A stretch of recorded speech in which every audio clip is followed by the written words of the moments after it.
Nu privėt durnių laivo keleiviai. Ar jau spėjote manęs pasiilgti? Soriukas buvo užsivertas darbais, tai nelindau į eterį. O ir naujienų ypatingų nebuvo. Jau paliubomų užkniso jie su savo sienų uždarimais ir atidarimais, su balionais ir lėktuvų skrydžio atidėliojimais.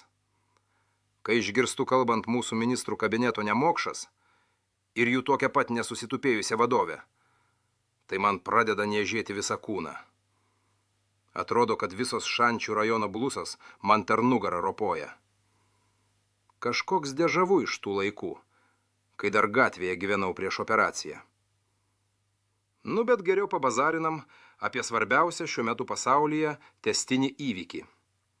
Tai yra apie taikos planus, kad pagaliau užbaigti Rusijos ir Ukrainos karą. Bet ne visi nori, kad tas karas baigtųsi. Nes daugam tai ir pelnas, ir politinė linija, o kai kam ir kriminalinė atsakomybė. Pažiūrėkime į esamą situaciją per istorinę prizmę, kitų kampų, kokiu niekada nežiūrės LRT ar kiti Deep State valdomi kanalai. Tai štai, trumpam atsiveria galimybių langelis baigti karą, kuris naikina Ukrainos valstybę ir jos tautą. Jungtinių Amerikos valstijų prezidentas Donaldas Trumpas šiandien kalba, kad tai ne jo karas ir kad jis tik tarpininkauja. Tačiau šis konfliktas yra būtent JAV geopolitinis projektas, karo laukas tarp Rusijos ir vakarų, kuriame NATO veikia kaip amerikietiškas karinis įrankis. Tai nėra atsitiktinis susidūrimas, o ilgai planuota konfrontacija. Galimybės tokiai konfrontacijai buvo aiškiai matomos jau 2008 metais, kai pradėta svarstyti Ukrainos narystė NATO. Vakarai suprato, kad Rusija tokią perspektyvą vertintų taip pat, kaip JAV reaguotų į Meksikos ar Kanados stojimą į Varšuvos paktą. Geopolitinėme pasaulyje tokie veiksmai turi savo kainą ir ją kas nors visada sumoka. Nepaisant ilgų pažadų, JAV realiai niekada neketino priimti Ukrainos į NATO. Žadėta daug, bet tai buvo kabinta morka, priemonė Ukrainai įtraukti į žaidimą, kuriame jie atlieka patrankų mėsos ir samdinių vaidmenį, už pažadėtą, bet niekada neteisiantį saugumo rojų. O tais nelemtais 2022-aisiais Rusijos įsiveržimas nebuvo šokas vakarams. Ambasados iš Kijevo pasitraukė dar prieš pirmus sprogimus. Visi laukė žaibiško karo. Buvo garsiai kalbama, kad viskas baigsis per 3 dienas ar savaitę. Žaibo karas neįvyko. Įjungtas planas B. Pradėta pumpuoti pažadai ir palaikymas tiek, kad Ukraina išliktų mūšio lauke, bet ne tiek, kad galėtų tų laimėti. Buvo žadamos 19 metų sienos. Buvo kuriama nauja iliuzija apie visišką pergalę. Tačiau realybėje vakarai rėmė Ukrainą taip, kaip reanimacijoje duodama lašelinė. Tiek, kad pacientas nemirtų, bet ir nepasveiktų.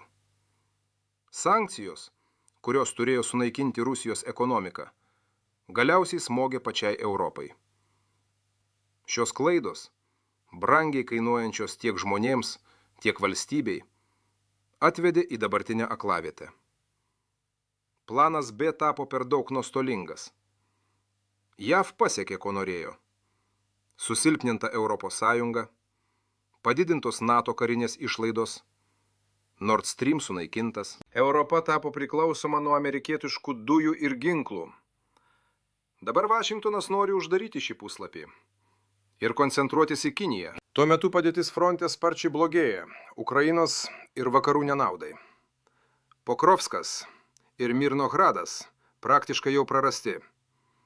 Kitose fronto ruožuose taip pat proveržiai, kurie gali atverti kelią puolimui iki Zaporožės.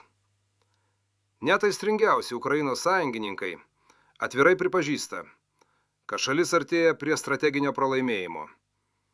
Žmonių resursai senka. Realiai kariuomenė jau trūksta kareivių, o paėmimas vyksta smurtu, gaudant vyrus gatvėse. Dezertiravimo mastai viršyje 300 tūkstančių. Brigadų komplektacija siekia vos trečdalį. Motyvacija krenta, nes melas apie padėtį fronte sklinda iš pačios vadovybės. Ginkluotės tiekimas nebevyksta tokiais mastais, kokiais buvo iš pradžių žadėta. Susitarimai dėl 100 naikintuvų tėra popieriniai planai ateičiai, o karo mašina pinigų reikalauja dabar. Ukrainai karui tęsti artimiausiams 2 metams reikia 100 milijardų eurų viršiančių lėšų. Europa tokiais resursais nebeapsirūpina ir pati balansuoja ant krizės ribos. Štai kodėl šiandien atsirado spaudimas. Taikos planas tampa vieninteliu realiu sprendimu. Nes tolimesnė karo tąsa reiškia ne pergalės, o dar gilesnę griūtį. Dabar klausimas nebe apie tai, kas nori laimėti, o apie tai, kas nori išgyventi. Dabar pereikime prie to, kas slepiasi už karo. Prie pinigų ir mafijos schemų, kurios daugeliui gali pasirodyti neįtikėtinos. Karo ir tautos tragedijos metu iš valstybės ir piliečių vagiančios valdžios striptizas jau prasidėjo. Ukrainos korupcijos byla, kurią daugelis vadina Mindžichgeitu, rodo klasikinį mafijos veikimo modelį. Pinigai per Energoatom ir kitas struktūras buvo renkami į bendrą kasą, iš kurios dalyjosi politinė viršūnė, artimiausias prezidento ratas ir jiems lojalūs tarpininkai. Pagrindinis duoklių rinkėjas – Timūras Mindičius, Zelenskio verslo partneris ir šeimos draugas, formaliai neturėjęs jokio posto, bet praktiškai kontroliavęs milijardinius rautus. Energetika karo metu – pati tinkamiausia sritis korupcijai. Energoatom kasmet išleidžia milijardus elektrinių eksploatacijai ir atnaujinimui. Todėl kiekvienas kontraktas tampa potencialiu obščiako šaltiniu. Tikrovėje duoklės nėra mokamos Mindičiui kaip asmeniui. Jos mokamos už prieigą prie Zelenskio ir jo sprendimų. Todėl manyti, kad kino prodiuseris vienas pats galėjo valdyti šią schemą, būtų naivu. Jo vaidmuo – surinkti, paskirstyti ir užtikrinti lojalumą tam, kuris realiai sprendžia. Byloje atsiranda ir kiti garsūs vardai. Prezidento administracijos vadovas Andrijus Jermakas, buvęs vicepremjeras Oleksijus Černišovas, saugumo ir ministerijų grandinės veikėjai. Kotedžų miestelis Dinastija karo metu statytas kaip nauja oligarchinė Mežigirė. Namai Mindičiaus ir Černišovo šeimoms. O kaip teigia antikorupcijos aktyvistai ir pačiam Zelenskiui su Jermaku. Tai vyksta tuo pačiu metu, kai fronto linijoje trūksta ginklų, o mobilizacijos amžius plečiamas iki absurdo. Amerikiečių vaidmuo šioje istorijoje ne tik politinis, bet ir teisinis. JAV federalinis tyrimų biuras dirba kartu su Ukrainos antikorupcijos biuru, nagrinėja dolerių kilmę ir bankų kodus. Rasta pakuočių su Kanzaso Sičio ir Atlantos bankų žymomis, tai reiškia, kad naudojami JAV viduje skirti FED pinigai. Korupcija su JAV mokesčių mokėtojų lėšomis – vienas rimčiausių nusikaltimų. Todėl FTB reikšmė čia yra ne simbolinė, o labai konkreti. Kažkas būtinai turės atsakyti. Dėl to Zelenskio padėtis tampa dvigubai sudėtinga. Viduje jis praranda autoritetą, reitingai krenta, karo rezultatai akivaizdžiai prasti, Mindžichgeitas parodo artimiausios aplinkos cinizmą. Išorėje jis tampa derybų objektu. Trumpo taikos plane numatyta viską sustabdyti, bet kartu ir užbrėžti ribą. Kas sutinka, gauna saugumo ir amnestijos garantijas. Kas nesutinka, rizikuoja viešu ir galutiniu susidorojimu, politinė ir teisinė prasme. Trumpo taikos planas nėra improvizacija iš tuščio lapo. Tai seniai brandintas Ankoridžo susitarimo variantas, apie kurį žino pagrindiniai pasaulio žaidėjai, nuo Rusijos iki Kinijos, Indijos ir Brazilijos. Didžiosios valstybės, išskyrus ES ir pačią Ukrainą, jau iš esmės yra pritarusias bendrai schemai. Teritoriniai praradimai fiksuojami de facto, bet ne de jure. Ukraina išlieka kaip valstybė, bet be dalies dabartinių sienų. O mainais stabdomas karas ir fiksuojama nauja pusiausvyra. Geresnio varianto vėliau gali ir nebebūti. Europos lyderių reakcija į šį planą yra prieštaringa. Viena vertus viešai kalbama apie kapituliaciją, nepriimtinas sąlygas, Ukrainos interesų išdavystę. Kita vertus, kikri ES finansiniai ir kariniai resursai akivaizdžiai riboti, o visuomenių nuovargis karu auga. ES biudžetas nėra guminis. Skolų ir įsipareigojimų našta didėja, o karo tęsimo 20 metų scenarijus tampa politiškai ir ekonomiškai neįmanomas. Ukrainos politinė klasė, tiek dabartinė valdžia, tiek opozicija, taip pat nėra pasirengusi tikroms permainoms. Porošenka, Timošenko, Kličko ir oligarkinės grupuotės nėra alternatyva. Tai tos pačios sistemos dalys, su tais pačiais interesais, tik kitomis rankomis ir papildomomis kišenėmis. Korupcija įaugusi į visus lygmenis, nuo vietos administracijos iki centrinės valdžios.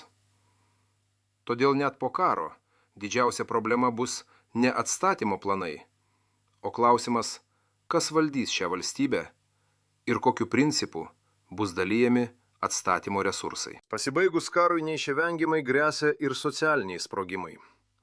Frontą praėję kariai matė žūtis ir sugriovimus, susidurs su realybė, kad karo metu kažkas pelnėsi, statė kotedžus ir kaupė turtus. Nacionalistinės nuotaikos, regioniniai skirtumai ir nusivylimas centru gali sukelti rimtų sukrėtimų. Istoriškai tokios situacijos dažnai baigėsi revanšistinėmis bangomis, perversmų bandymais arba ilgų politinių chaosų. Pagaliau, Ukrainos ateitis priklausys ne tik nuo to, kokią taikos sutartį jį pasirašys, bet ir nuo to, kas ateis po Zelenskio. Neutrali, nebranduolinė valstybė, bendradarbiaujanti ir su Europa, ir su Rusija, tai variantas, kuris teoriškai įmanomas, bet praktiškai tam trūksta ir politinės valios, ir istorinio supratimo. Didelė dalis politinio elito ir visuomenės vis dar gyvena iliuzijomis, kad kiti bus sąžiningesni ir nevoks, nors struktūra niekur nedingo. Ir čia atsiveria nauja neišarta dirva globaliems maitvanagiams. Pasibaigus aktyviai karo fazei, į Ukrainą sugužės tarptautiniai fondai, finansiniai gigantai, biurokratinės ES struktūros, BlackRock ir investiciniai bankai mato karo nuniokotą valstybę ne kaip tragediją, o kaip investicinį lauką. Žemė, infrastruktūra, energetika, strateginiai objektai – visa tai bus dalyjamasi ne pagal teisingumo ar moralės, o pagal galios ir pinigų logiką. Ukrainai teks spręsti, ar ji bus subjektyvi šių procesų dalyvė, ar tik dar viena teritorija, kurią atstatys kiti ir svetimi. O mūsų europarlamentarai loja neužsičiaupdami, vaccination raselė. Kalba panašia į anglų, bet su rusišku akcentu. Toliau šiurpina Europą. We are at war. Kremlin hybrid warfare strategist Kosachev openly says that their target is our societies. They want to change thinking of the people. Lies are the main weapon and tool of the Kremlin. Unfortunately, Russian lies are constantly going out from European Parliament platform through the Kremlin proxies. And they do this paid for by EU money, receiving salaries, and even money to spread the Kremlin's narratives through social networks. What they are spreading here about Russia's war against Ukraine is not a freedom of speech. This is the spread of a totalitarian ideology called Ruski Mir. This is the same as if they were spreading Hitler's Nazi or Stalin ideology. And finally, my request to socialists. Your colleagues, Lithuanian Social Democrats, have formed a coalition with an openly anti-Semitic far-right party of Friends of the Kremlin. It, like Orban, has started attacking the national broadcaster, intimidating its journalists. You must react and stop it, because this is where the protection of democracy begins. It must begin from ourselves. We have to fight and stop their lies, like Moldova did. Vo taip va, mano broliai ir sesės Kristuje. Košės privirta tiek, kad užtektų metus pašerti 3 Afrikas. Ir kažkas turės jas rėpti. Visus šunis pakars ir pateiks sąskaitas mirštančiai Europai. Tuo pačiu ir mums, Marijos žemės pigmėjams, kuriuos per amžius klupdo kas netingi. Vergams palikim vergo naktį klaikę, kaip dainavo maestro. Atsistokime pagaliau. Gana yra, gana.